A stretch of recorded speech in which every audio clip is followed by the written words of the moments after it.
नमस्कार दोस्तों।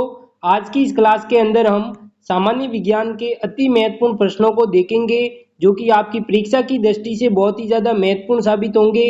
तो आप इस क्लास को पूरा लास्ट तक देखना।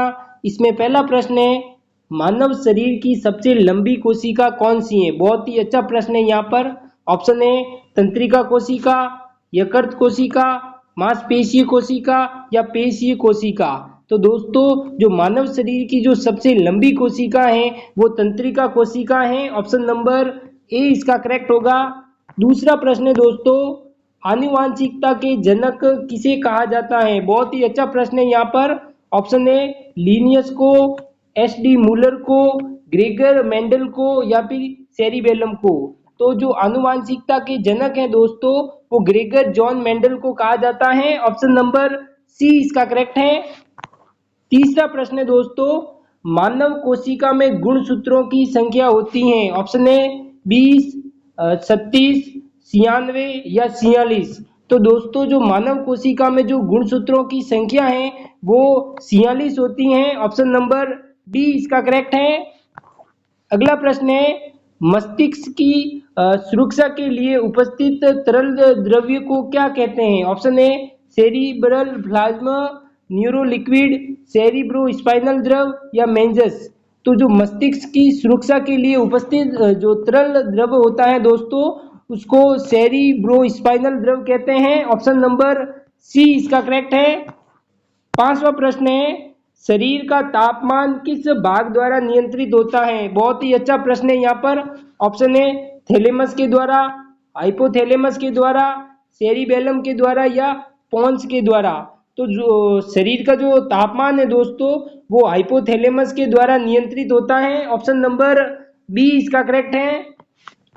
अगला प्रश्न है, नींद और भूख की भावना को नियंत्रित करता है। बहुत ही अच्छा प्रश्न है। यहाँ पर ऑप्शन है थैलेमस, हाइपोथैलेमस, सेरिब्रल कॉर्टेक्स या मेंडुला। तो जो नींद और भूख की भावना को जो नियंत्रित करता है वो हाइपोथैलेमस है। ऑप्शन नंबर बी इसका करेक्ट है। अगला प्रश्न है, मस्तिष्क कितने भागों में बांटा गया है। बहुत ही अच्छा प्रश्न है। यहाँ पर ऑप्शन है 2 भागों में, 3 भागों में, 4 भागों में या फिर 5 भागों में। तो दोस्तों जो मानव मस्तिष्क को है वो 3 भागों में बांटा गया है। ऑप्शन नंबर बी इसका करेक्ट है। अगला प्रश्न है, किस बीमारी का टीका बूंद के रूप में मुंह से पिलाया जाता है। ऑप्शन है टाइफाइड के रोग में, टीबी, चिकनगुनिया या फिर पोलियो। तो जो पोलियो रोग होता है उसमें दोस्तों टीका बूंद के रूप से मुंह से पिलाया जाता है। ऑप्शन नंबर डी इसका करेक्ट है। अगला प्रश्न है, प्लेग रोग किससे फैलता है। ऑप्शन है जीवाणु के द्वारा, प्रोटोजोआ के द्वारा, वायरस के द्वारा या उपयुक्त सभी के द्वारा। तो दोस्तों जो प्लेग रोग होता है वो जीवाणु के द्वारा है वो फैलता है। ऑप्शन नंबर ए इसका करेक्ट है। 10वां प्रश्न है, मस्तिष्क की क्रियाओं को क्रिया का जो रिकॉर्ड करने की विधि है उसे क्या कहते हैं। ऑप्शन है ईसीजी, ईईजी या फिर सीटी स्कैन या एमआरआई। तो दोस्तों जो मस्तिष्क की क्रियाओं को रिकॉर्ड करने की जो विधि होती है उसको ईईजी कहते हैं। ऑप्शन नंबर बी इसका करेक्ट है। अगला प्रश्न है, मस्तिष्क में उपस्थित सफेद पदार्थ कहलाता है। ऑप्शन है न्यूरॉन, माइलिन, डेंड्रॉन या एक्सॉन। तो जो मस्तिष्क में उपस्थित सफेद पदार्थ होता है वो माइलॉन कहलाता है। ऑप्शन नंबर बी इसका करेक्ट है। 12वां प्रश्न है, स्मृति शक्ति का स्थान है। ऑप्शन है थैलेमस, हिप्पोकैम्पस, मेंडुला या स्पाइनल कार्ड। तो जो स्मृति शक्ति का जो स्थान है दोस्तों वो हिप्पोकैम्पस है। ऑप्शन नंबर बी इसका करेक्ट है। अगला प्रश्न है, मस्तिष्क का भार लगभग कितना होता है। बहुत ही अच्छा प्रश्न है। यहाँ पर ऑप्शन है 1.0 किग्रा, 1.4 किग्रा, 2.0 किग्रा या 2.5 किग्रा। तो दोस्तों जो मानव मस्तिष्क का जो भार है वो लगभग 1.4 किग्रा होता है। ऑप्शन नंबर बी इसका करेक्ट है। अगला प्रश्न है, कौन सा भाग श्वसन क्रिया को नियंत्रित करता है। बहुत ही अच्छा प्रश्न है। यहाँ पर ऑप्शन है मेंडुला, सेरिबेलम, सेरिब्रम या थैलेमस। तो जो श्वसन क्रिया को जो नियंत्रित करता है दोस्तों वो मेंडुला है। ऑप्शन नंबर ए इसका करेक्ट है। 15वां प्रश्न है दोस्तों, सभी इंद्रियों से जानकारी प्राप्त करने वाला भाग है। ऑप्शन है thalamus, option B medulla, option C pons, option D hypothalamus. तो जो सभी इंद्रियों से जानकारी प्राप्त करने वाला जो भाग है दोस्तों उसे थैलेमस कहते हैं। ऑप्शन नंबर ए इसका करेक्ट है। अगला प्रश्न है, काली मौत किस रोग को कहते हैं? बहुत ही अच्छा प्रश्न है यहाँ पर। ऑप्शन है कैंसर को, प्लेग को, एड्स को या फिर पोलियो को। तो दोस्तों काली मौत है वो प्लेग रोग को कहते हैं। ऑप्शन नंबर बी इसका करेक्ट है। अगला प्रश्न है, एड्स रोग किस वायरस से होता है? तो दोस्तों जो एड्स रोग होता है वो HIV वायरस के कारण होता है। ऑप्शन नंबर ए इसका करेक्ट है। अगला प्रश्न है, एड्स नामक बीमारी किससे होती है? बहुत ही अच्छा प्रश्न है यहाँ पर। ऑप्शन है रोगी के साथ भोजन करने से, पानी के द्वारा, रोगी के कपड़े इस्तेमाल करने से या फिर संक्रमित खून चढ़ाने से। तो दोस्तों यहाँ पर जो एड्स नामक बीमारी है वो संक्रमित खून चढ़ाने से होती है। ऑप्शन नंबर डी इसका करेक्ट है। अगला प्रश्न है, मधुमेह रोग किस हार्मोन्स की कमी से होता है? बहुत ही अच्छा प्रश्न है। ऑप्शन है इंसुलिन की कमी से, ग्लूकागन की कमी से, एडिनलिन की कमी से या थायरॉक्सिन की कमी से। तो दोस्तों जो मधुमेह रोग होता है वो इंसुलिन हार्मोन्स की कमी से होता है। ऑप्शन नंबर ए इसका करेक्ट है। 20वां प्रश्न है, रिकेट्स रोग किस विटामिन की कमी से होता है? ऑप्शन है विटामिन ए से, विटामिन बी की कमी से, विटामिन सी की कमी से या फिर विटामिन डी की कमी से। तो दोस्तों जो रिकेट्स रोग होता है वो विटामिन डी की कमी से होता है। ऑप्शन नंबर डी इसका करेक्ट है। अगला प्रश्न है, हृदयघात का मुख्य कारण क्या है? बहुत ही अच्छा प्रश्न है यहाँ पर। ऑप्शन है बीपी कम होना, ब्लड में शुगर, धमनियों में अवरोधक या हार्मोन्स की कमी। तो दोस्तों जो हृदयघात का जो मुख्य कारण है वो धमनियों में अवरोध उत्पन्न होना है। ऑप्शन नंबर सी इसका करेक्ट है। 22वां प्रश्न है दोस्तों, रेबीज रोग किससे फैलता है? बहुत ही अच्छा प्रश्न है यहाँ पर। ऑप्शन है बैक्टीरिया से, संक्रमित मच्छर से या फिर संक्रमित कुत्ते के काटने से या जल से। तो जो रेबीज रोग होता है दोस्तों वो संक्रमित कुत्ते के काटने के कारण होता है। ऑप्शन नंबर सी इसका करेक्ट है। अगला प्रश्न है, पोलियो रोग को फैलाने वाला वायरस है। ऑप्शन है polio virus, dengue virus, influence virus या नोरो वायरस। तो जो पोलियो रोग को फैलाने वाला वायरस है दोस्तों वो पोलियो वायरस है। ऑप्शन नंबर ए इसका करेक्ट है। अगला प्रश्न है, कोरोना वायरस किस अंग को प्रभावित करता है? बहुत ही अच्छा प्रश्न है यहाँ पर। ऑप्शन है यकृत को, गुर्दे को, फेफड़े को या फिर त्वचा को। तो कोरोना वायरस होता है दोस्तों वो फेफड़े को है वो सर्वाधिक प्रभावित करता है। ऑप्शन नंबर सी इसका करेक्ट है। 25वां प्रश्न है दोस्तों, पानी की टंकी ऊपर से देखने पर कम गहरी दिखाई देने का कारण क्या है? ऑप्शन है पूर्ण आंतरिक परावर्तन के कारण, परावर्तन के कारण, विवर्तन के कारण या फिर अपवर्तन के कारण। तो दोस्तों जो पानी की टंकी ऊपर से देखने पर कम गहरी दिखाई देती है वो अपवर्तन के कारण होता है। ऑप्शन नंबर डी इसका करेक्ट है। अगला प्रश्न है, रक्त कैंसर को क्या कहते हैं? ऑप्शन है ल्यूकेमिया, हाइपरटेंशन, थैलेसीमिया या फिर हेपेटाइटिस। तो जो रक्त कैंसर होता है दोस्तों उसको ल्यूकेमिया कहते हैं। ऑप्शन नंबर ए इसका करेक्ट है। अगला प्रश्न है, अस्थमा रोग किस अंग से संबंधित है? बहुत ही अच्छा प्रश्न है यहाँ पर। ऑप्शन है लीवर से, किडनी से, फेफड़े से या फिर दिल से। तो जो अस्थमा रोग होता है वो दोस्तों फेफड़े से संबंधित रोग है। ऑप्शन नंबर सी इसका करेक्ट है।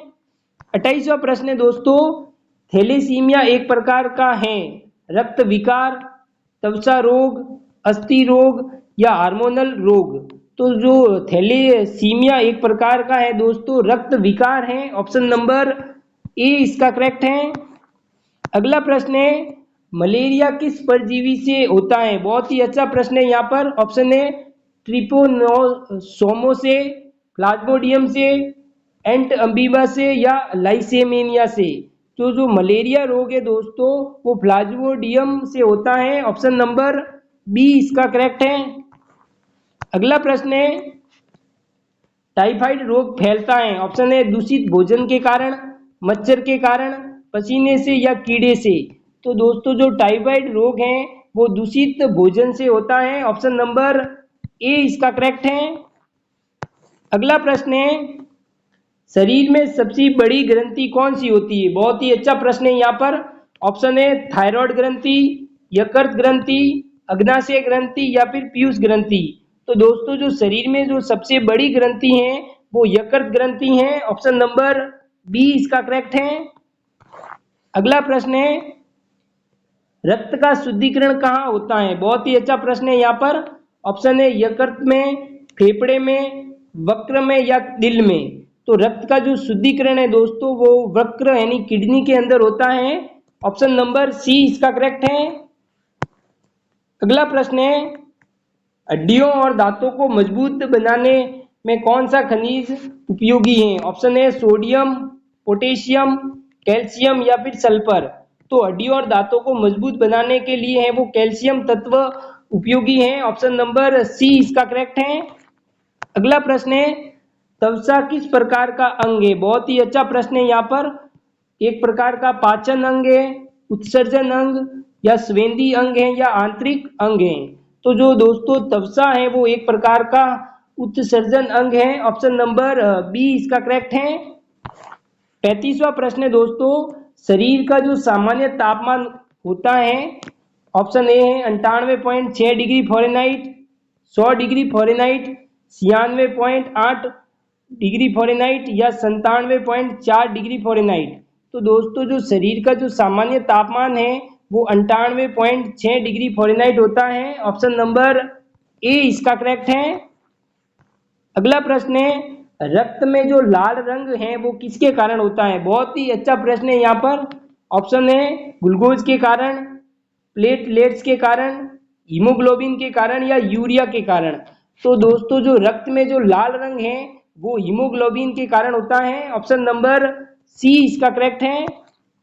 अगला प्रश्न है, सबसे कठोर ऊतक कौन सा है? ऑप्शन है रक्त, अस्थि, मांसपेशी या तंत्रिका। तो जो सबसे कठोर ऊतक है दोस्तों वो अस्थि है। ऑप्शन नंबर बी इसका करेक्ट है। अगला प्रश्न है, रक्त में ऑक्सीजन कौन ले जाता है? बहुत ही अच्छा प्रश्न है यहाँ पर। ऑप्शन है श्वेत रक्त कण, लाल रक्त कण, रक्त प्लाज्मा या फिर प्लेटलेट्स। तो जो रक्त में ऑक्सीजन जो ले जाने का कार्य है दोस्तों वो लाल रक्त कणों का है। ऑप्शन नंबर बी इसका करेक्ट है। अगला प्रश्न है, पाचन क्रिया की शुरुआत कहाँ से होती है? ऑप्शन है अमाशय से, जठर रस से, मुख से या फिर आंत से। तो जो पाचन क्रिया की शुरुआत है दोस्तों वो मुंह से होती है। ऑप्शन नंबर सी इसका करेक्ट है। अगला प्रश्न है, सबसे छोटी हड्डी पाई जाती है? ऑप्शन है हाथ में, पाँव में, कान में या फिर गर्दन में। तो दोस्तों जो सबसे छोटी हड्डी है वो कान के अंदर पाई जाती है। ऑप्शन नंबर सी इसका करेक्ट है। अगला प्रश्न है, बर्फ का पिघलना किस प्रकार का परिवर्तन है? ऑप्शन है रासायनिक परिवर्तन, भौतिक परिवर्तन, जैविक परिवर्तन या फिर अस्थायी परिवर्तन। तो दोस्तों जो बर्फ का पिघलना है वो एक प्रकार का भौतिक परिवर्तन है। ऑप्शन नंबर बी इसका करेक्ट है। अगला प्रश्न है, लोहे पर जंग लगना कौन सा परिवर्तन है? ऑप्शन है भौतिक परिवर्तन, रासायनिक परिवर्तन, यांत्रिक परिवर्तन या फिर ताप परिवर्तन। तो दोस्तों जो लोहे पर जंग लगना है वो एक प्रकार का रासायनिक परिवर्तन है। ऑप्शन नंबर बी इसका करेक्ट है। अगला प्रश्न है, पानी का उबलना कौन सा परिवर्तन है? तो दोस्तों जो पानी का उबलना है वो एक प्रकार का भौतिक परिवर्तन है। ऑप्शन नंबर बी इसका करेक्ट है। अगला प्रश्न है, हीरे की चमक का कारण है? बहुत ही अच्छा प्रश्न है यहाँ पर। ऑप्शन ए है प्रकाश का संपूर्ण आंतरिक परावर्तन के कारण, प्रकाश के व्यतिकरण के कारण, प्रकाश के परावर्तन के कारण या फिर प्रकाश के अपवर्तन के कारण। तो दोस्तों जो हीरे की चमक का जो कारण है वो प्रकाश का संपूर्ण आंतरिक परावर्तन के कारण है। ये चमकता है। ऑप्शन नंबर ए इसका करेक्ट है। अगला प्रश्न है, नमक को पानी में घोलना किस प्रकार का परिवर्तन है? तो दोस्तों नमक को पानी में घोलना एक प्रकार का भौतिक परिवर्तन है। ऑप्शन नंबर बी इसका करेक्ट है। अगला प्रश्न है, प्रकाश का वेग अधिकतम किसमें होता है? बहुत ही अच्छा प्रश्न है यहाँ पर। ऑप्शन है कांच में, निर्वात में, वायु में या फिर पानी में। तो दोस्तों जो प्रकाश का वेग है वो अधिकतम निर्वात के अंदर होता है। ऑप्शन नंबर बी इसका करेक्ट है। अगला प्रश्न है, दही जमना कैसा परिवर्तन है? तो दोस्तों दही जमना वो एक प्रकार का रासायनिक परिवर्तन है। ऑप्शन नंबर ए इसका करेक्ट है। अगला प्रश्न है, अंतरिक्ष यात्री को आकाश कैसा दिखाई देता है? बहुत ही अच्छा प्रश्न है यहाँ पर। ऑप्शन है लाल रंग का, गहरा नीले रंग का, हल्का नीला रंग का या फिर काले रंग का। तो दोस्तों अंतरिक्ष यात्री को जो आकाश है वो काले रंग का दिखाई देता है। ऑप्शन नंबर डी इसका करेक्ट है। अगला प्रश्न है, दूध का फटना किस प्रकार का परिवर्तन है? तो दोस्तों जो दूध का फटना है वो एक प्रकार का रासायनिक परिवर्तन है। ऑप्शन नंबर बी इसका करेक्ट है। अगला प्रश्न है, दृष्टि दोष निवारण में किसका उपयोग किया जाता है? बहुत ही अच्छा प्रश्न है यहाँ पर। ऑप्शन है लेंसों का, दर्पण का, प्रिज्म का या फिर किसी का भी नहीं। तो दृष्टि दोष निवारण में है वो लेंसों का उपयोग होता है। ऑप्शन नंबर ए इसका करेक्ट है। धन्यवाद। वीडियो अगर अच्छा लगा हो तो सब्सक्राइब जरूर करना।